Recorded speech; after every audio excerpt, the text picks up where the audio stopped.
एक सुरम्य गांव में बच्चों की हंसी हवा में गूंजती है, लेकिन आयशा अलग खड़ी है, अपने सपनों में खोई हुई। आयशा एक चमकीले तितली को देखती है जो फड़फड़ाते हुए करीब आती है। आयशा पेड़ के तने के अंदर चुपचाप बैठी है, दरारों से धूप छनकर आ रही है।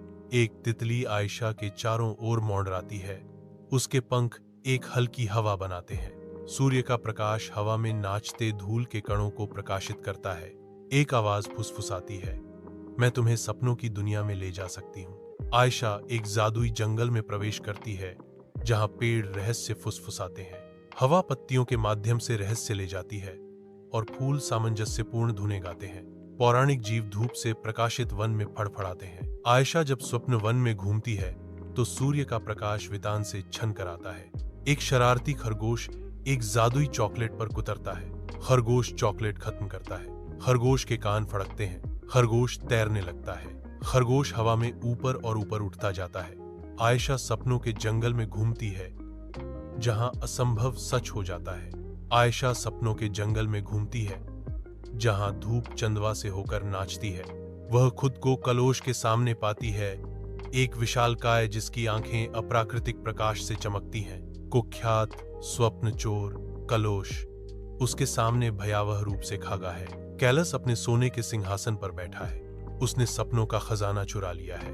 आयशा किले में प्रवेश करती है, उसकी आंखें तीव्र संकल्प से जल रही हैं। जब वह कालोश का सामना करती है तो हवा प्रत्याशा से चटकने लगती है। सपनों का भाग्य नाजुक रूप से संतुलन में लटका हुआ है।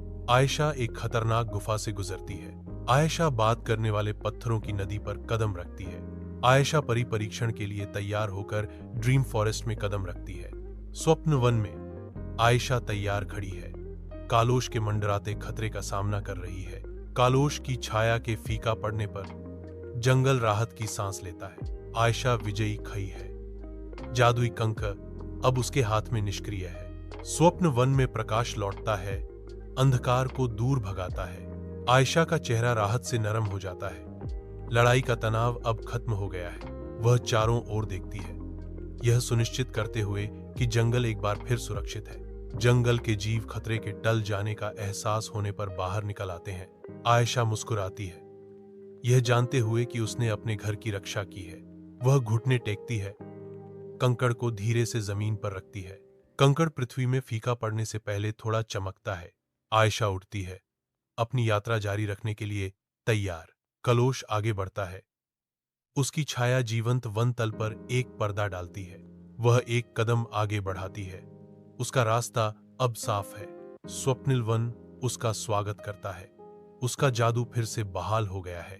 दृढ़ निगाहों से आयशा ने एक जादुई कंकड़ को पकड़ रखा है। वह शक्ति की वृद्धि के साथ कंकड़ फेंकती है। कंकड़ हवा में लकीरें बनाता है, जो रहस्यमय ऊर्जा से झिलमिलाता है।